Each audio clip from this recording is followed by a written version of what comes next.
할렐루야. 현장에서 영상으로 예배드리는 우리 성도님들을 주님의 이름으로 축복합니다. 너무너무 가뭄이 들어서 화단에 있는 식물들이 메말라 있을 때 호수를 아예 화단에 갖다 놓고 물을 주어도 얼마 가지 않습니다. 금방 또 시들어요. 근데 놀라운 것은 하늘에서 비가 내리면, 충만하게 비가 내리면 그 문제가 다 해결이 된다는 거예요. 여러분, 우리에게 하나님께 우리의 문제를 해결해 달라고, 우리에게 충만한 은혜를 덧입혀 달라고 기도하시기를 바랍니다. 우리 믿음의 선배 목사님들이나 신앙 선배들을 보면 나 때는 이런 얘기 하시잖아요. 나 때는 그렇게 많이 기도했고 하나님께서 그때 충만한 은혜를 주셔서 그래요. 하늘에서 충만한 은혜를 부어주셔서 하나님의 말씀이 감동이 되게 하시고 기도할 수 있는 마음을 주시고 부르짖게 하시고 또 하나님이 놀랍게 응답해 주시고 역사해 주시는 은혜를 경험하는 것. 여러분, 신앙생활은 내가 하는 것 같지만 그분이 은혜 주셔야 돼요. 여러분 안에 부흥을 사모하는 것, 부흥이라고 하는 건 숫자가 늘어나는 걸로 사람들은 이 단어를 오해해요. 하늘에서 성령을 충만히 부어주시는 거예요. 평양 대부흥처럼 우리 안에 정말 하나님의 역사가 충만히 나타날 수 있도록 기도하시는 여러분 되시기를 바랍니다. 하나님에게로부터 내려오는 축복의 관이 막히면 우리의 삶이 복되질 않아요. 저는 한참 동안 교회를 떠났던 성도들이 돌아오면 물어봐요. 어땠냐고. 별로 해피하지 않았대요. 가면 뭔가 잘 될 것 같아요. 하나님이 주시는 게 너무 무거워서 떠나봐요. 근데 안 그렇다는 거예요. 사랑하는 성도 여러분, 하나님께 여러분의 삶을 더 맡기시고 의지하실 수 있는 여러분 되시기를 바랍니다. 우리가 어중간히 맡기면 힘이 들어요. 하나님께로 돌아가서 하나님께 우리의 인생을 맡기고 의지하는 것. 메말라 있고 갈라져 있고 다 시들어 있는 우리의 삶 가운데 충만한 은혜로 채워주시고 공급해 주시는 것. 이 문제도 있습니다. 이것도 해결해야 됩니다. 이것도 하나님께서 역사해 주셔야 됩니다. 이렇게 걱정하고 근심하는 수많은 문제 가운데 여러분, 하나님이 그 문제를 해결해 주시고 응답해 주신다는 것. 하늘에서 충만한 비가 내리면 갈라졌던 땅, 메말라 있던 인생의 문제가 다 해결되고 하나님께서 그 모든 것을 치료하시고 회복하여 주심을 믿으실 수 있기를 원합니다. 사람들은 잘 기도가 안 돼요. 천성적으로 물 없는 웅덩이 같이 사방이 막혀있는 그곳으로 가야 하나님 앞에 부르짖게 돼요. 이게 참 신기해요. 요셉을 왜 하나님이 물 없는 웅덩이로 모셨을까? 사람이 그래요. 저도 그렇고요. 네, 우리에게 그런 것들을 경험하면서 경제적인 어려움을 경험하시고 뭔가 잘 안 풀릴 때 여러분이 정말 하나님께로 돌아오시고 하나님을 더 매달리시고 하나님을 의지하실 수 있는 여러분 되실 수 있기를 원합니다. 여호와께로 돌아가자. 우리 하나님께로 돌아가고 온전히 맡길 수 있는 저와 여러분 되실 수 있기를 원합니다. 하나님은 우리를 온전히 치료하십니다. 우리 1절 같이 한번 소리내서 읽어보겠습니다. 오라 우리가 여호와께로 돌아가자. 여호와께서 우리를 찢으셨으나 도로 낫게 하실 것이요 우리를 치셨으나 싸매어 주실 것입니다. 아멘. 하나님의 치료는 어떤 부분이 있습니까? 하나님은 우리를 훈련시키세요. 돌아보면서 감사한 이유가 뭡니까? 하나님, 내가 뭔데 나를 이렇게 사랑하시고 관심을 가져주시는 거예요. 어떨 때는 내가 교만하면 나에게 질병을 주실 때가 있어요. 실패를 주실 때가 있고 낙심되는 일들을 주실 때가 있어요. 그때 하나님께 우리가 돌아가야 되겠구나 깨닫고 하나님을 의지하게끔 해주세요. 여러분, 하나님이 치시는 목적은 도로 낫게 하시는 위해서예요. 찢으심은 낫게 하심이요 치심은 싸매 주시기 위함이에요. 치료하시기 위함이에요. 우리는 잘 이걸 몰라요. 왜 그럴까? 이스마엘을 들락이라고 표현해요. 참 가면 갈수록 그 단어가 길들여지지 않는 거예요. 여러분이 뭐로 길들여져야 되냐? 말씀으로 길들여져야 돼요. 하나님의 말씀이 살아있고 운동력 있어 내 안에 있는 것들을 내 거가 중요한 게 아니라 하나님이 뭘 바라시는가에 초점을 맞추고 나를 바꿔나가는 거예요. 길들여지는 거예요. 하나님은 기준이 되어주세요. 네, 많은 기독교인들은 내 방식대로 믿어요. 저는 이게 옳대요. 믿음은 그런 게 아니에요. 절대자는 기준이 되어주시는 거예요. 그래서 매 순간순간 우리는 고백해야 돼요. 하나님이 뭘 바라실까? 오늘 나에게 하나님이 뭘 바라실까? 나의 가정을 통해서, 직장을 통해서, 내 삶을 통해서 뭘 바라실까? 여러분, 하나님이 원치 않은 길을 가면 하나님은 자꾸 막으세요. 힘들대요. 어렵대요. 여기서 깨달아야 되는 건 하나님이 뭘 바라시냐는 거예요. 주여, 이 문제를 뚫게 해주세요가 아니라 하나님이 뭘 바라시는가를 알아가는 것. 여러분, 하나님의 은혜를 알면 너무너무 감사해요. 하나님이 나를 사랑하셔서 나를 이끌어 가시는 게 깨달아지고 경험되어지는 것. 2절에 보면 여호와께서 이틀 후에 우리를 살리시며 셋째 날에 우리를 일으키시리니 우리가 그의 앞에 서 살리라. 하나님의 목적은 우리를 살리시는 거예요. 우리를 세우시는 거예요. 사랑하는 성도 여러분, 한 해를 마감하면서 여러분이 결단하셨으면 좋겠습니다. 내 삶이 더 여호와께로 가까이 가는 삶, 하나님이 기뻐하시는 그 삶으로 나가길 원한다고 결단하실 수 있기를 원합니다.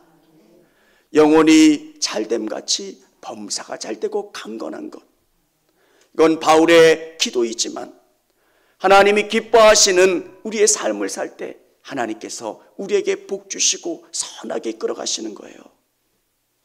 왜일까? 여러분, 하나님의 관점으로 여러분의 삶을 조명하시고 나가실 수 있기를 원합니다. 그러면 하나님께서 우리 3절로 우리에게 말씀하세요. 우리 같이 한번 읽어보겠습니다. 그러므로 힘써 여호와를 알자.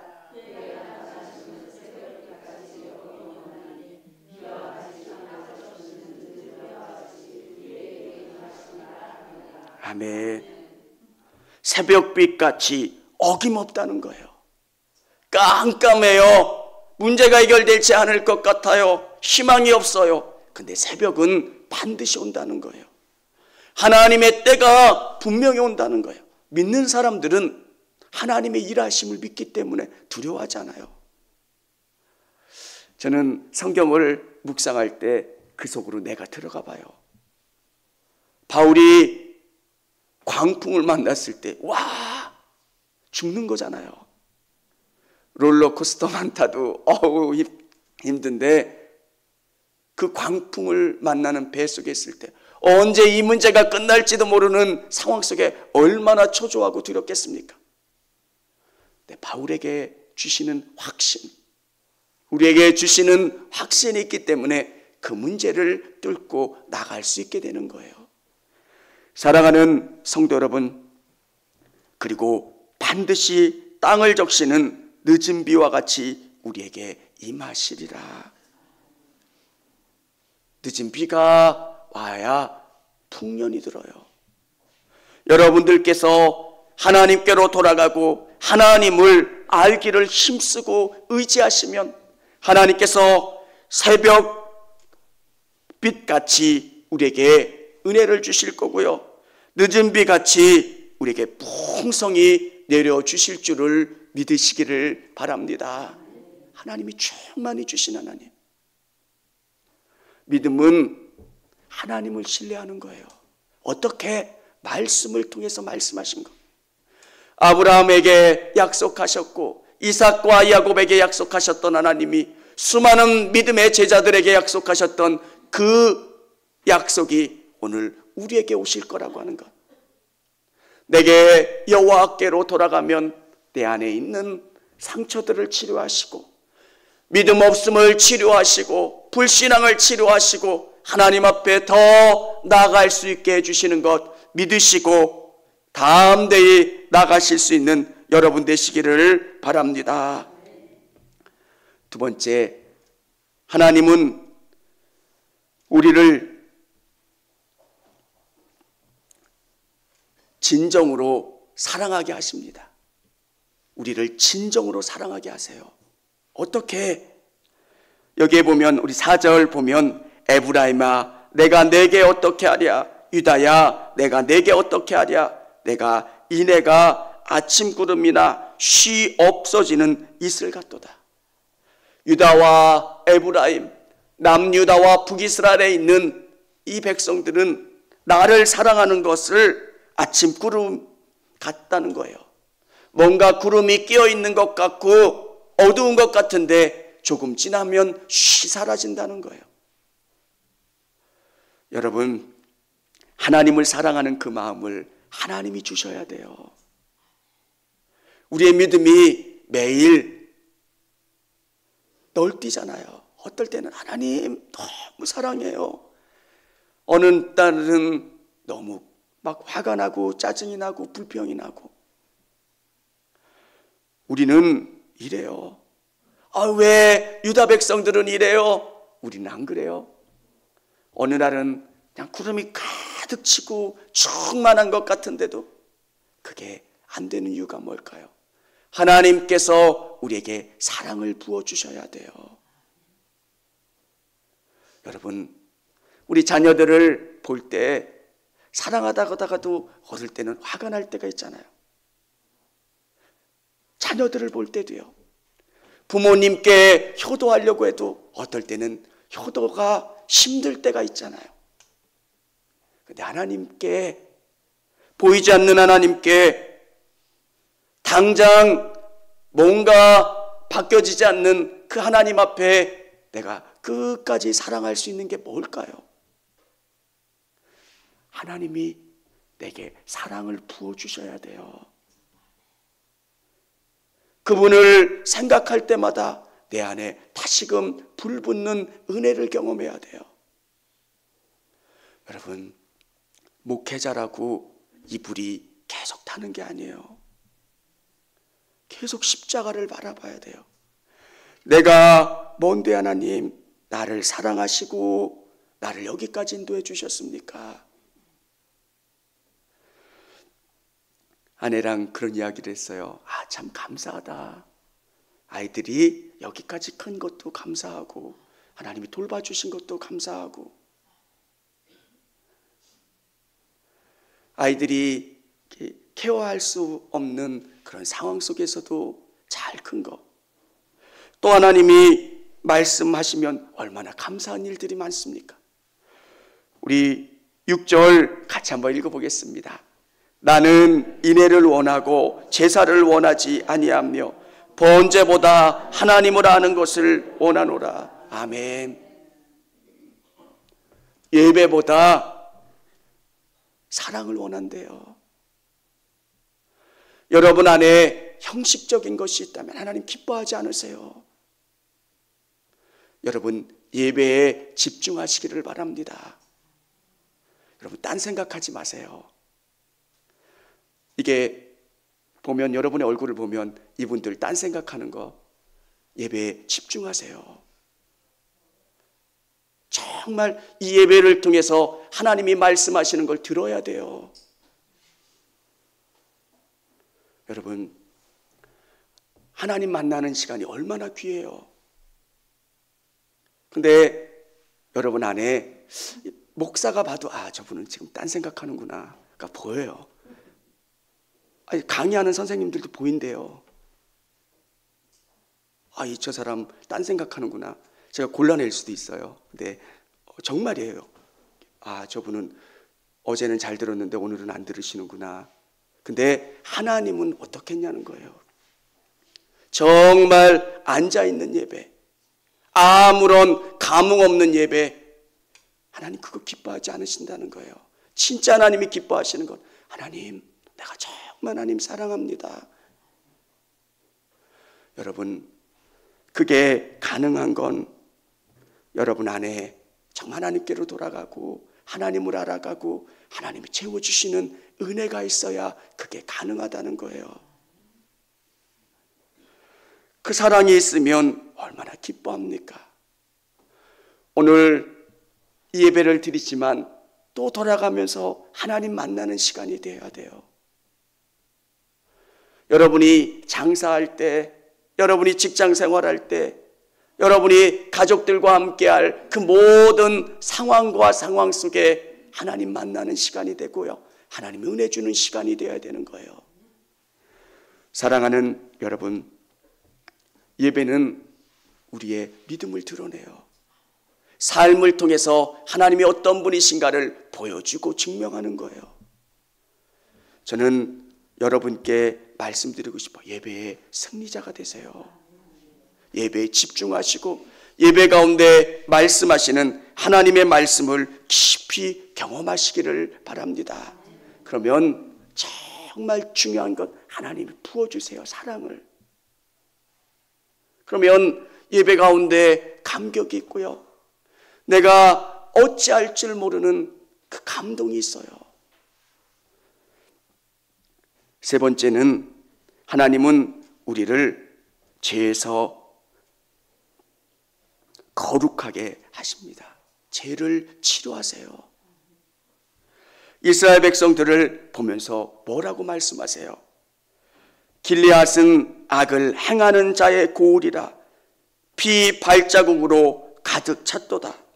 강도떼가 사람을 기다림같이 세상의 무리가 세겜길에서 살인하니 그들이 사악을 행하였더느니라.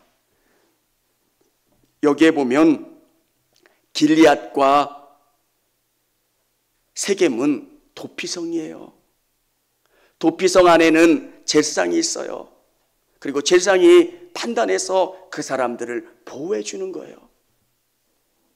근데 이 제사장이, 이 도피성이 제 역할을 못하고 여기서 살인하는 일들이 일어나는 거예요. 여러분, 오늘 일부 예배에 나오시는 분들은 거룩한 중직자들이 많아요. 여러분이 정말 삶으로 여러분이 거룩한 삶을 살아갈 수 있기를 원합니다. 많은 사람들, 우리는 새신자 때문에 교회가 요구도 먹지 않아요.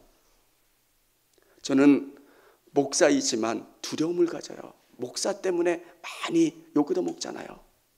두 번째는 장로님들 때문에, 왜 중직자들이 정말 무릎 꿇어야 돼요. 하나님께로 돌아가야 돼요. 하나님의 은혜가 채워지지 않으면 우리의 육신의 생각들이 더 우리 앞에 놓여 있는 거예요. 내가 어떻게 대우받아야 되는지, 내가 얼마나 이곳 가운데 존귀해져야 되는지. 사랑하는 성도 여러분, 이 제사장들의 교회의 중직들, 임원들 정말 하나님 앞에 서도록 노력하시기를 바랍니다. 그리고 이스라엘의 뿌리 박힌 음행, 영적인 거예요. 성경에 나와는 모든 음행은 영적인 것하고 연결되는 거예요. 고대 근동이나 인도의 제의들이 다 음행이에요. 제가 자세히 설명드리기는 그렇고요. 음행이라고 하는 것은 영적인 타락이에요. 여러분, 우리 안에 정말 영적으로 거룩해지려고 노력하시고 하나님의 은혜로 채워지도록 기도하실 수 있는 여러분 되시기를 바랍니다. 성경은 놀라워요. 여러분 한 분이 변화되면 여러분을 통해서 바뀌어요. 교회는 평균적으로 다 높은 교회는 없어요. 수준이 높은 교회는 없어요. 한 사람이 영적으로 탁월하면 나머지 사람들이 그것에 영향을 받고 자라나요. 대나무 밭에 대나무를 촘촘하게 심으면 빛을 보려고 서로 높이 자라나잖아요. 영적인 세계가 그래요. 새신자가 어떻게 예배드리느냐, 그거 중요하지 않아요. 사실은 여러분 중직자들, 여러분이 여기에 있는 목회자가 정말 주님 앞에, 하나님 앞에 돌아가고 더 최선을 다해서 하나님 앞에 가면 따라오는 거예요. 신앙은 보는 거예요. 말로 증거되는 게 아니에요. 일부 예배 가운데 선생님들, 신앙은 언어로 전달되지 않아요. 제가 느끼는 거. 말로 뭐 해라 절대 안 들어요. 그들은 보는 거예요. 우리 선생님이 어떻게 예배 드리는지, 우리 선생님의 삶이 어떤지. 근데 그게 어느 시점이 되면 애들이 느끼는 거예요. 아, 우리 선생님은 다르구나. 우리 선생님 안에 하나님이 보이는구나. 여러분, 교회가 자꾸 바리새인들과 서기관들처럼 되는 이유가 뭐냐면 정죄를 해요. 왜 이거밖에 못해? 은혜가 없으면 정죄를 해요. 근데 정말 여러분 안에 은혜가 충만히 채워지고 그 은혜로 말미암아 하나님이 여러분을 새롭게 하시고 거룩해 하시기를 원합니다. 사랑하는 여러분, 여러분에게 부탁드리고 싶은 것, 24년도 더 하나님께로 돌아가고 더 하나님을 의지할 수 있는 우리 모든 성도님들이 다 되실 수 있기를 원합니다. 청주감리교회 채널의 영상 잘 보셨나요? 저희 교회 예배에 함께 참여하고 설교 및 다양한 영상을 보고 싶으시다면 화면 오른쪽을 눌러 청주감리교회 채널을 구독해 주시기 바랍니다. 주일, 수요일 새벽 예배 라이브 방송과 지난 설교, 그리고 교육부서의 예배 등 다양한 소식에 빠른 알람을 받으실 수 있습니다. 청주감리교회 유튜브 채널 구독과 좋아요 기억해 주세요.